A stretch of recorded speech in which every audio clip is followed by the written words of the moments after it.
Isang magandang araw mga kamarit kumpare, nagbabalik yung inyong kumaring La. For today's video nga ay magliligpit muna tayo ng aming kalat sa loob ng bahay kasi kakahatid ko lang sa aking estudyante, ang aking panganay. Ito pag uwi ko, ako'y nagliligpit at gising ng aking bunso at ang aking pangalawang anak. Ito nga't nilalambing ko, ayaw magpalambing, inaasar-asar pa ako. Sabi ko nga dyan, iiwan na kita, sige. Kasi madalas nga, nandun kami sa bahay ng mama ko at doon sila nag-aaral sa Pao Elementary School. Kaya bago ako umayos dito sa bahay namin, nagliligpit muna ako everyday. Pero yung hugasin talaga, minsan hindi ko na nahuhugasan. Pero pagdating ko naman, nahugasan ko rin naman pagtapos. Hindi nga muna kami pumunta ng maagap sa bahay ng mama ko at dahil nga minsan nga, antok na antok pa sa bahay itong mga anak ko na to. At nahihirapan ako sa pagmamaneho ng motor. Kaya ito, nagpapatanghali na lang ako. Tapos hatid ko na lang muna yung anak ko sa school. Tapos babalik na lang ulit ako dito sa bahay. Awa kasi ako sa kanila sa araw-araw. Alas 4 kasi na madaling araw kami umaalis. Tapos mga tulog pa sila. Baka mamaya malaglag sa motor. Kawawa naman yung anak ko. Kasalanan ko pa yun.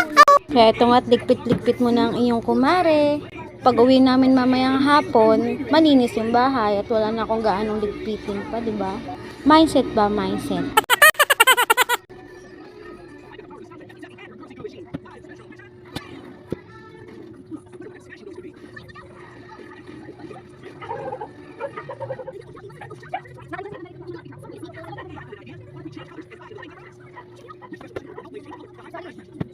At ito na at mga kumarit kumpare, tinameslock ko na at ang haba-haba medyo ng video ko. Kasi marami pa akong gagawin. Tignan nyo dyan.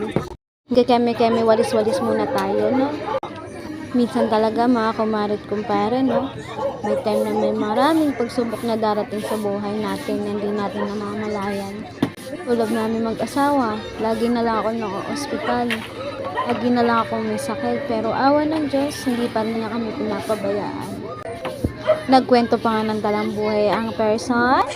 Yung mga kumarit kumpare, totoo diba? Walang pagsubok na hindi mo kayang lampasan. Sa araw-araw ba naman na dumadating sa buhay natin, ang pagsubok, mga kasiyahan, mawawala yan. Paduktong na ng buhay natin yan mga kumarit kumpare, diba? Kaya pasalamat pa rin tayo sa itaas dahil never na tayong pinapabayaan sa sobrang daming binibigay niya pagsubok sa atin, diba? Amot sa ama. Well, never niya ako pinabayaan kahit nahirap na ako ng mga panahon hindi ko na kaya. Sabi niya sa akin, lumaban lang ako, lumaban. Kahit makakaya ko ng lahat ng pagsubok na ito nga, nakakaya ko. Never akong susuko at lagi may ama sa taas. Lagi akong nakatingala kay ama. Mga paa sa lupa, mata sa langit. Ganun lang yun, di ba? Umiikot ang mundo, araw-araw.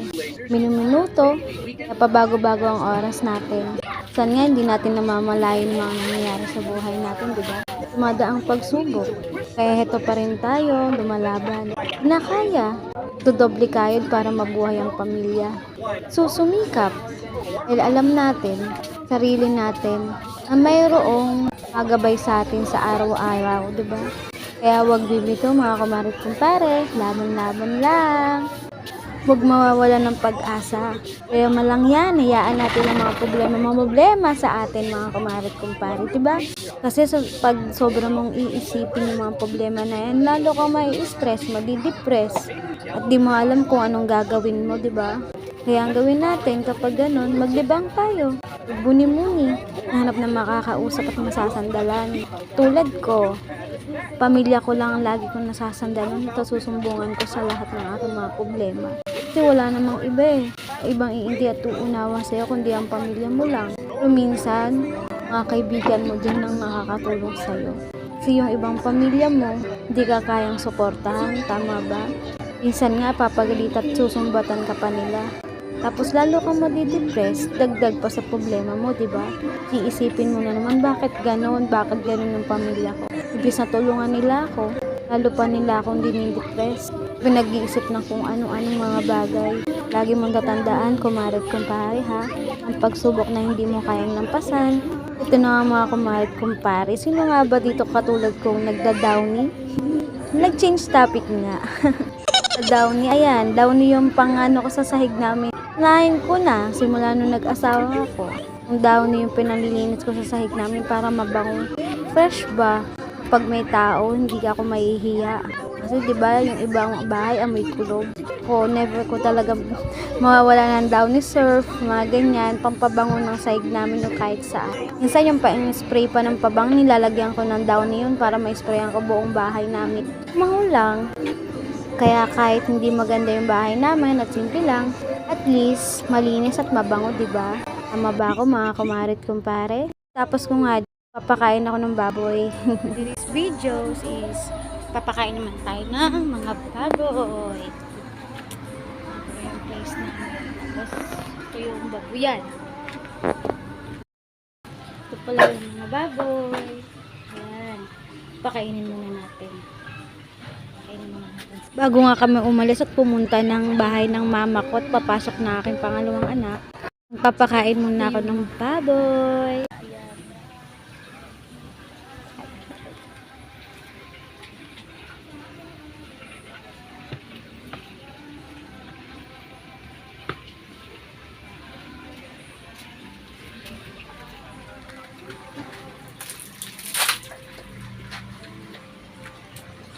Pamantay ng baboy.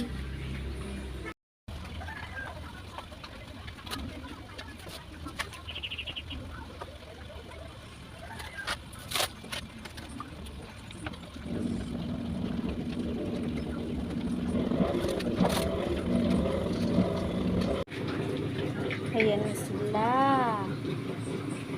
Ayan ang ating mga kababuyan. Lapit pala kami sa sapa.